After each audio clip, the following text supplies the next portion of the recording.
to another episode of Roll or Die. Today we have for you a Masters World Champion. Woo. She's a friend of ours. She was our old teammate when she lived in Melbourne.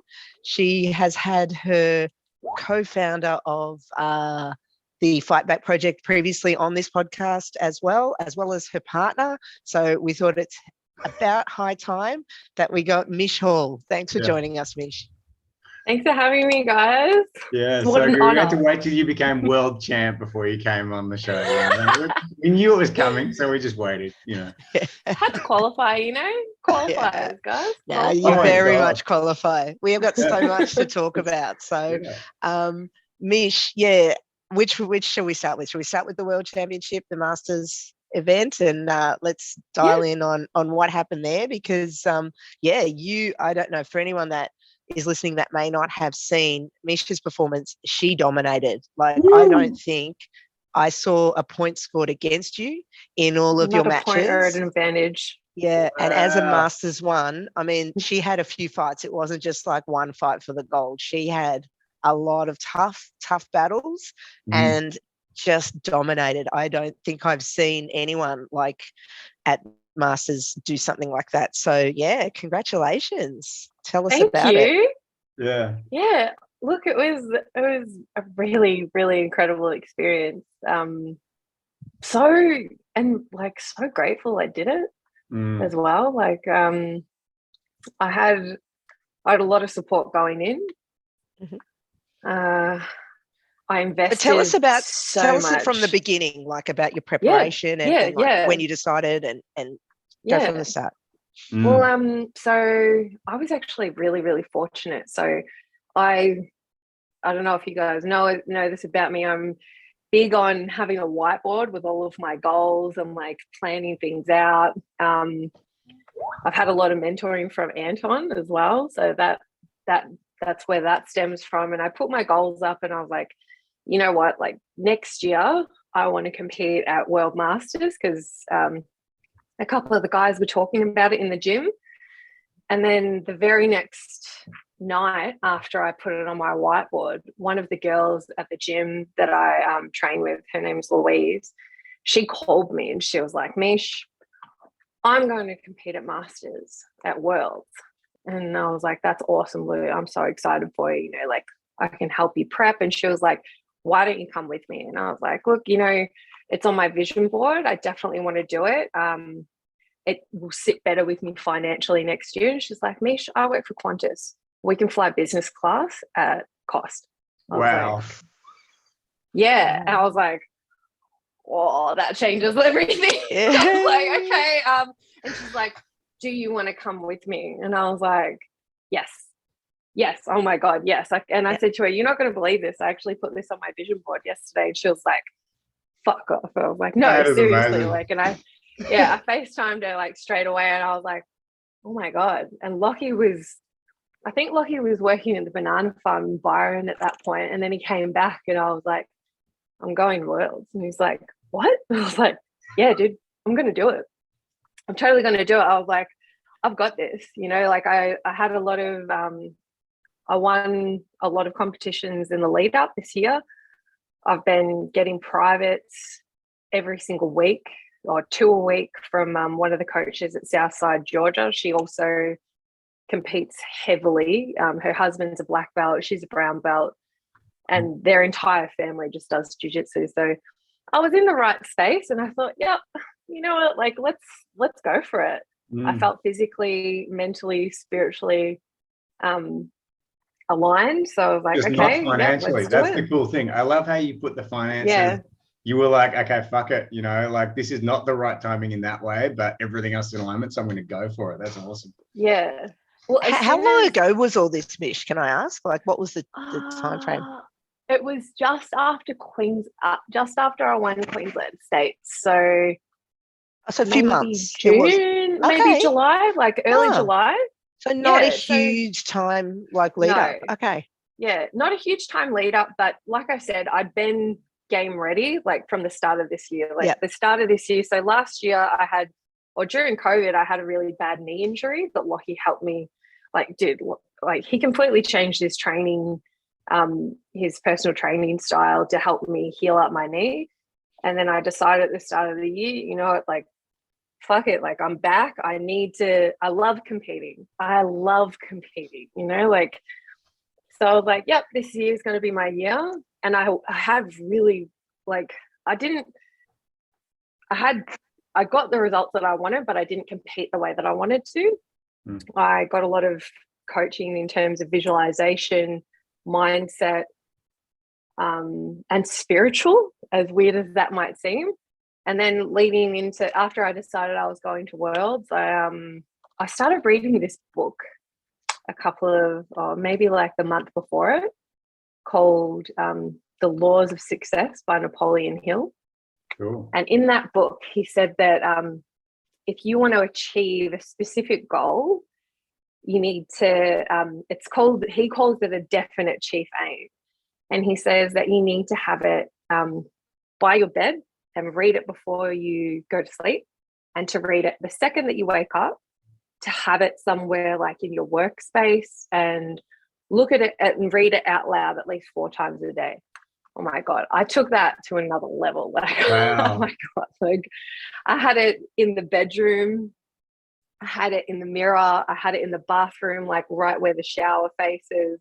I had it on my desk at work, I had it in my car, I had it on my phone.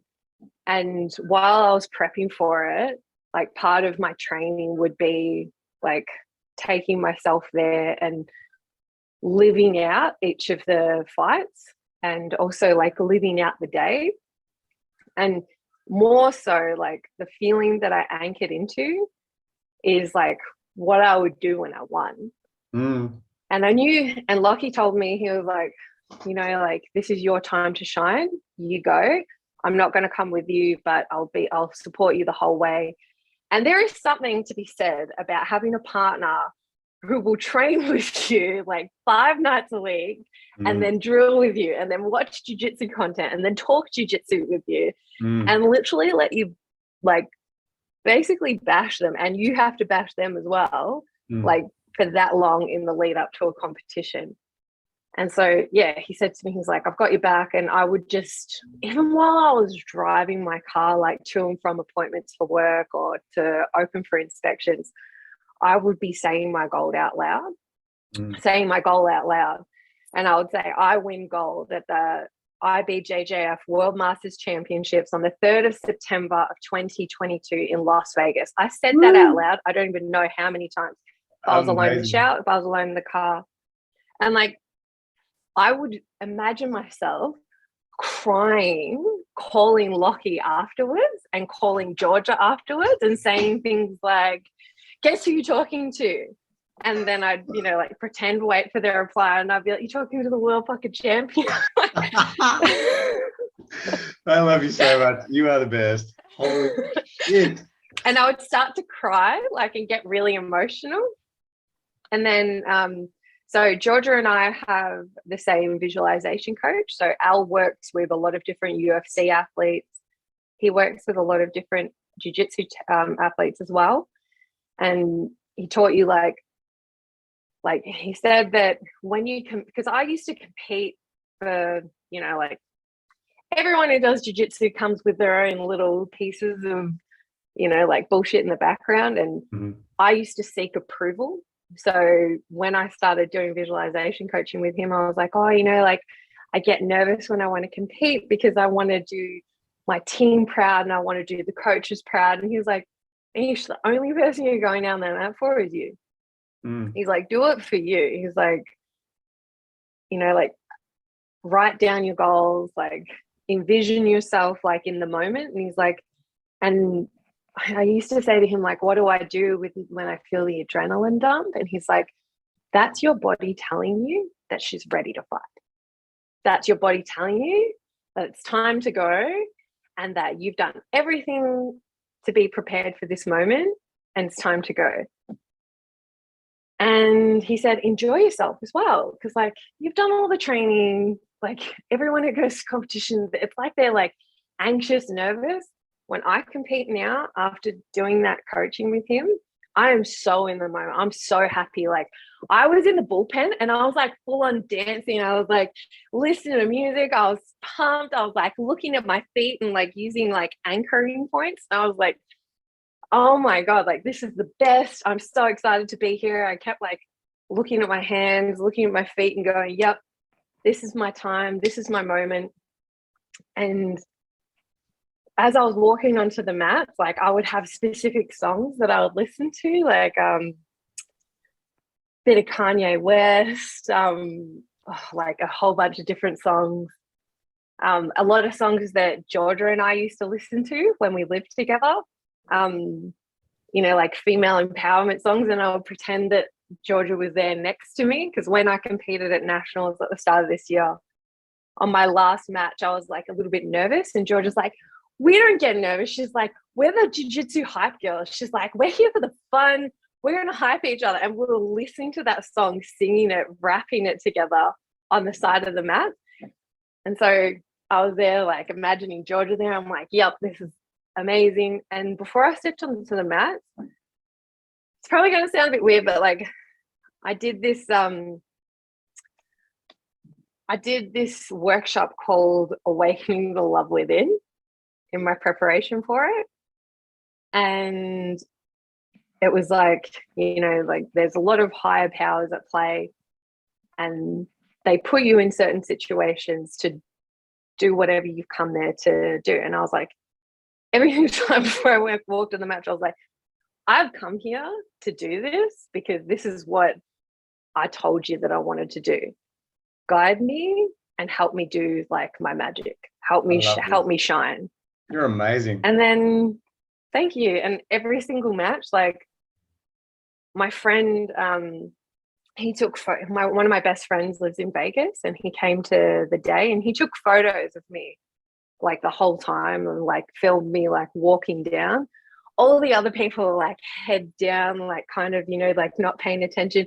I'm like this, like, yeah, like, like super hyped up, like excited. While I'm on the side of the mat, I was like smiling. I was like, hell yeah, like this is my moment. This is me like shining and being my happiest, best self. And then as soon as I hit the mats, I was just like, yeah. And like all of my matches, I've rewatched all of them. Like I go bang, like I just start. And it felt easy.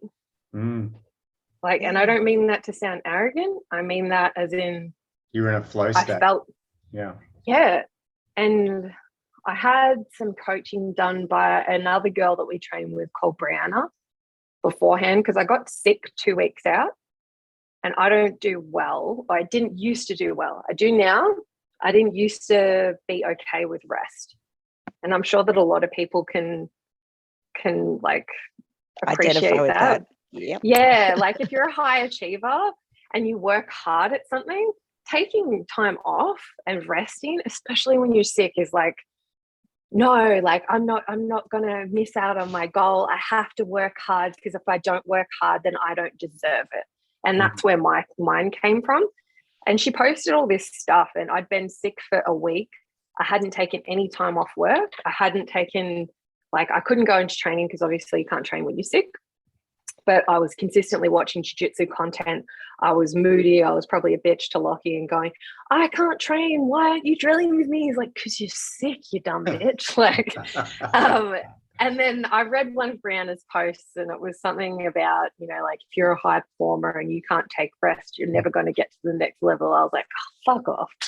So I messaged her, and I was like, what, Meesh, the only thing that's going to hold you back is you, right? So like, what's the worst you can lose, right? If this is a skill that you know that you're not good at, then, and there's someone else who knows how to do this skill and they're really good at it, pay them the money and learn, right? So I was like, okay, this is going to be a level up.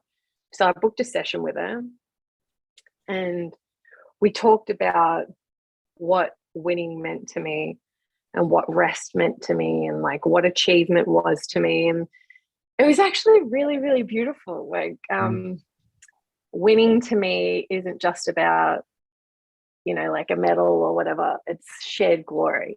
It's being able to say to other people, like, you contributed to this. I don't just win for me. I win for, my circle. And we talked about emotional regulation and co-regulation through breathing. And she said that, you know, a lot of the time people will give up on the mats before they actually acknowledge it. And she talked about like when they're breathing, when like you calm your breathing down. And I made a lot of effort in the lead up to focus on breath work. There's this guy called Patrick McCown. I can't remember what the book's called. Oxygen. So Lockie read that book and he's like, you need to do these exercises. I was like, fine. So I started doing these. And in all of the matches, I got to a certain position and I felt the girls literally exhale. Like they went, and it was like, I gotcha. I felt them just go, yeah. And I was just like, oh, this is over for you. Yeah. This is over for you. And I was like, what? And then like the matches just went like that, like all of them like that. Wow. Like there was points where like my teammates were shouting out to me, you know, Meesh, slow down. Like, and I was like, because I kept like, I was like getting to a position and then trying to get a sub or, you know, like trying my best. And my coach was like, Meesh, slow down, calm down. You've only got 20 seconds to go or 10 seconds to go. Like, just maintain. And I was like, what? That went so fast. Wow. And yeah, like it was really cool. Like in between my matches, Lockie was messaging me and he was like, okay, how does your body feel? What's going on? What happened in the match? What are you doing right now? Like, are you hydrating? Have you got salt? Have you got sugar? Like, what are you doing for your body? These are the stretches I want you to be doing in between. These are the exercises to make sure your muscles don't seize up. And Georgia was messaging me and she messaged me and she was like, babe, I just woke up and I had a dream that you won. And now I wake up and you're in the final. She's like, you're going to win. I was like, I know. And yeah, then as soon as I finished my last match, like I walked up to my coach and I was like, I told you. Because like on the lead up, I think a couple of people at our gym had said that they were going to come and then they didn't.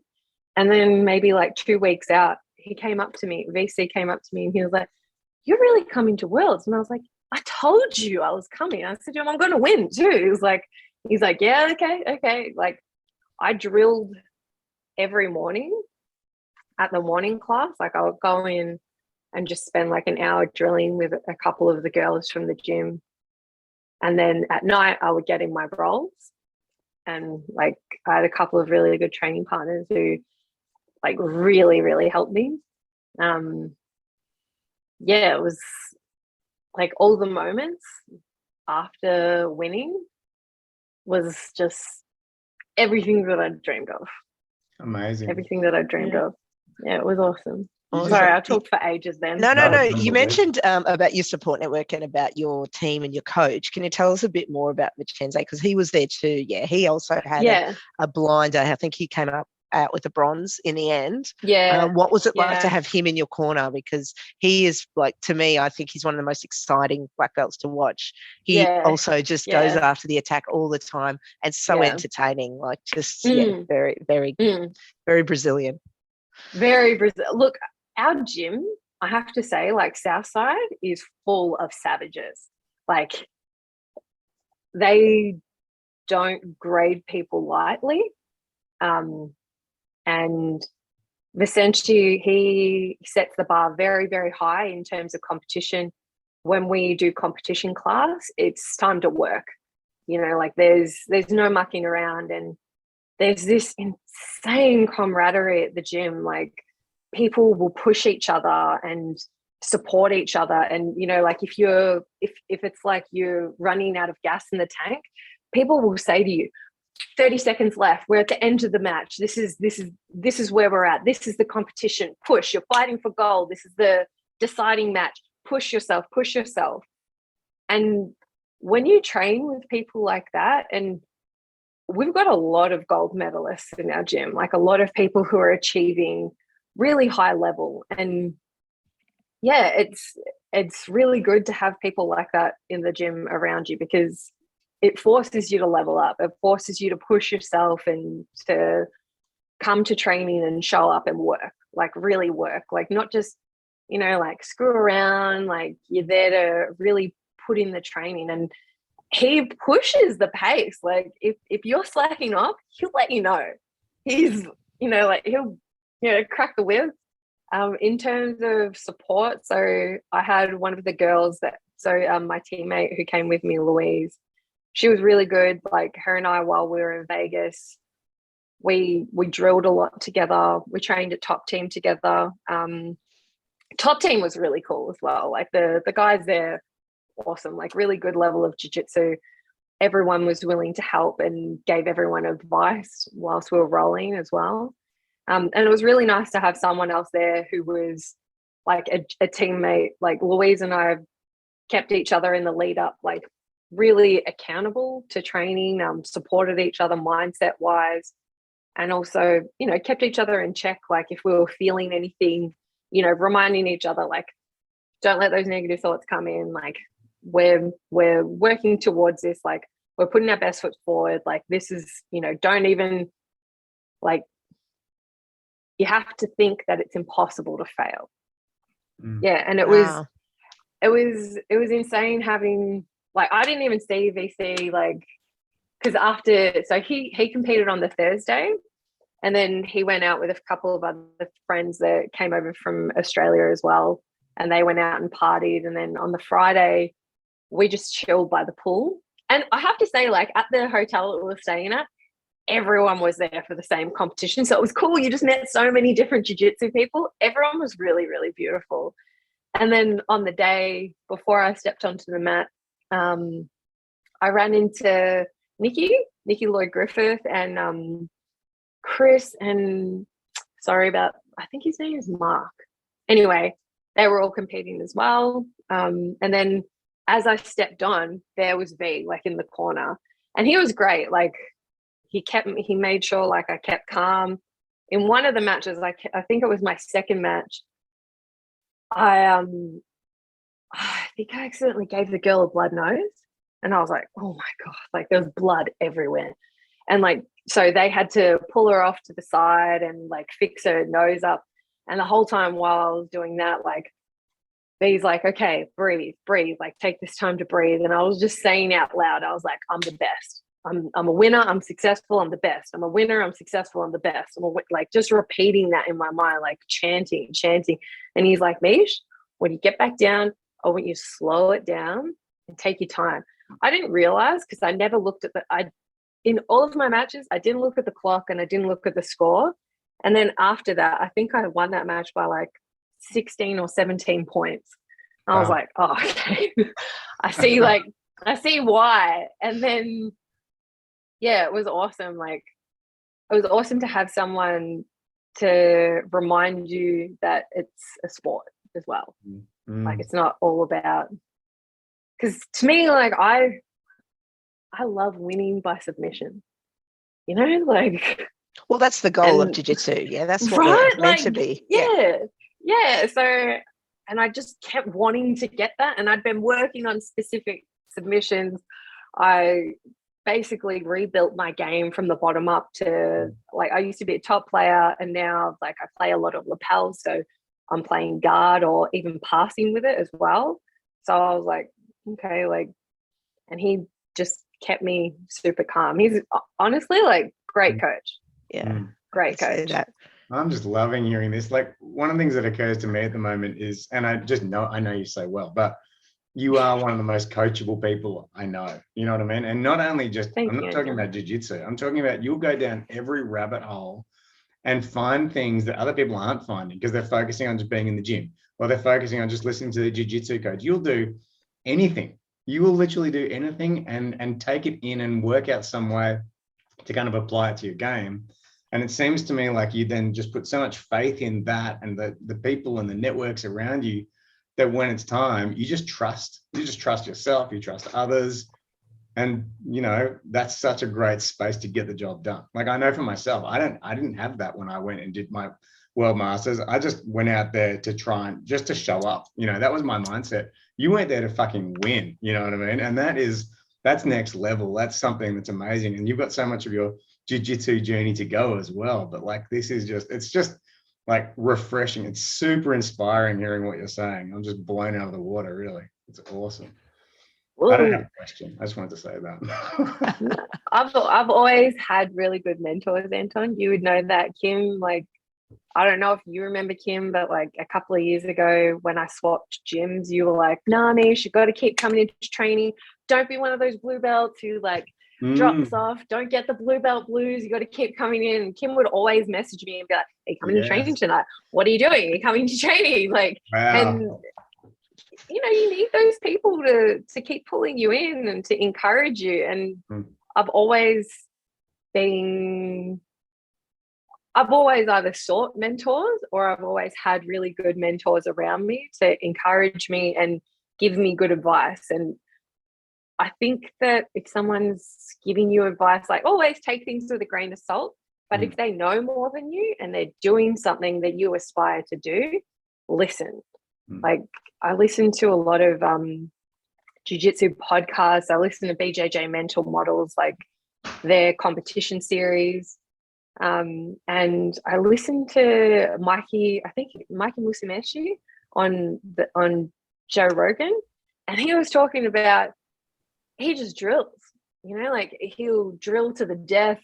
And I was like, well, he's got a pretty impressive competition record. So instead of smashing myself in rolls at the gym, I was like, okay, like I'll give this a try. And I thought I'll be really strategic with how many days I'm like doing strength training, prioritizing rest, and really just drilling the shit out of everything that I wanted to do, like to an annoying point.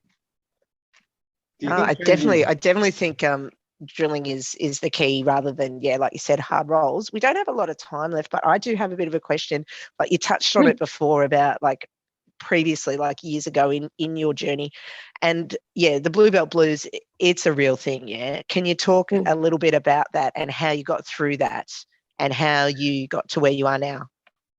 You get to a certain point, you're like, am I even, like, why am I doing this? Like, I'm not even progressing, you know. And then asking questions about like how you can progress and what you can do. And I think getting past blue belt is really, and I'm not past my blue belt yet.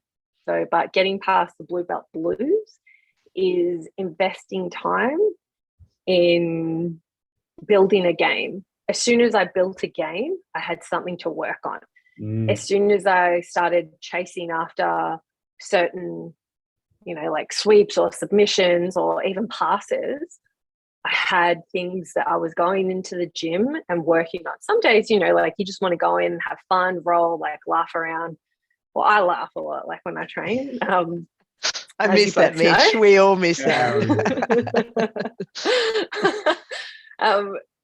Like I came into the gym with a purpose, like with an intention. So I feel like as soon as I started and I saw results, I was just like, oh my God, like that's it. Like I'm going to annihilate this, you know? So anyone who is starting at their blue belt now and they're feeling a bit like, oh, you know, like I've got such a long journey to go. This is the best part of your journey because you get to build a certain part of your game. Yeah, and that doesn't have to be your game forever, but build something. Like say, okay, I want to work on lasso, and then figure out like all of the different things that you can do from the lasso position and master all of those techniques via drilling. And then once you've, you know, tested that out in competition, then grow something else, like add something else onto that pyramid so that you've got like this huge pyramid of skills that you're growing and building in your jiu-jitsu arsenal. Yeah, awesome. I feel like that's been the key. Awesome. Yeah. What about like moving? Like you guys recently uprooted your whole life, changed everything, gym, home, state, friendship circles to some extent, I'm guessing. Like you had to form a lot of new things, right? So what is the impact of that, and what did you kind of learn through that experience? That no matter what happens in life, if you've got jiu-jitsu, you have a family. Wow. You have a family, you have friends. Like you have something to go and work on. Doesn't matter what else is going on in your life. Like, you know, work could go to shit. You can have arguments in your relationship, but the gym's always there. There's always going to be classes on, and there's always going to be someone there who smiles when you walk in and goes, "Hey, Anton, hey, Kim, what's going on? Like, how's your week been?" Even if you say, "Oh, dude, it's been shit," they're like, "It's all good. I've got you." You know, and they're the people. And like, you know, if you are having a shit day, there's, you know, someone who will come up to you in the gym and will roll with you. And even when you're in that awkward, well, I'm really outgoing. I'm super confident, right? So like me at a gym, when I'm new at a gym, I'm like, "Hey, Meesh, what's up? La la la. Like, do you want to roll?" Like, and if someone says no, I don't care. Like, but I know that eventually someone will say yes, right? And if you have jujitsu in your life, you have a jujitsu club around you, like you've got friends. Anyone that I know that makes a big move, I'm like, you should try a sport, like 100%. Like try a sport, try martial arts. I always do try and get people to try jiu-jitsu. But I acknowledge that that's not everyone. But I feel like if you've got a martial art or a sport, you have instant friends, you have instant family, like social events, you have things to do if you want to do them, if that's your kind of thing. And you can build a network pretty fast. Like Lockie and I have only been on the Gold Coast for 12 months. And it feels like we've been here for years. Amazing. Yeah, we are nearly out of time. So, I mean, we could have you on for another whole episode, really. I think we've only really scratched the surface. Do you have any final words, any parting thoughts for our listeners? Don't copy. Like, there's this talk that I listen to every single day. It's called The Greatest Miracle in the World by Og Mandino. And one of the quotes for it says, "Never do as another, never imitate, be yourself above everything. For he who imitates always, like he who imitates evil always goes beyond the evil set, and he who imitates good always falls short. Be yourself above all else." And throughout my journey and my planning and competition, I went about things my way and I put my own spin to it. I put my own shine to it. If you're going to do something, whether it's jiu-jitsu, life, work, family, relationships, do it your way and put your heart into it. Beautiful. Yeah, that's awesome. No, I'm so inspired, and it's that's so wonderful. I hope that our listeners are as well. Absolutely. This is a favorite episode for me. This is a real treat. It really is. Really is. Thank you so much. Thanks for having me on, and thanks for being such supportive teammates, even though I'm not at Absolute anymore. It's always my heart. Big Absolute heart. Yeah. It's like you said, it's a family. I think whatever flag you wear or, you know, whatever patch you have, it's still, we're all one. I think that's part of the point Anton and I wanted with this podcast as well, just to try and bring the community together so that people can see that, we are, and these are the people behind the jiu-jitsu. So thank you so much for showing some of what goes on behind the scenes with you, because I think you've shown it that, like, if you can do that, and as I said, total domination, world domination, then maybe the rest of us can do it as well. So thank you so much. Like, you are, like, the other thing is, like, you're not this normal kind of grindy, crazy competitor. Like, there's something else, there's something different. You're bringing something different that is really inspiring, because you don't come across as a world champ, and I mean that with all the love in the world, but you don't occur as a serious world champ. You appear as someone who has fun and brings joy and is very focused. But, you know, there's something else here that there's a lot of people who can get so much out of what you've offered today. So I really do thank you so much. Thanks, guys. You've got to be a world champ on the mats and off the mats. Woo! Awesome. Hopefully we will see you soon. And yes, we'll have this podcast out next week. So if you could share it, that would be awesome and help grow our audience. Thank you so much, guys. Okay. Bye. See you. Bye.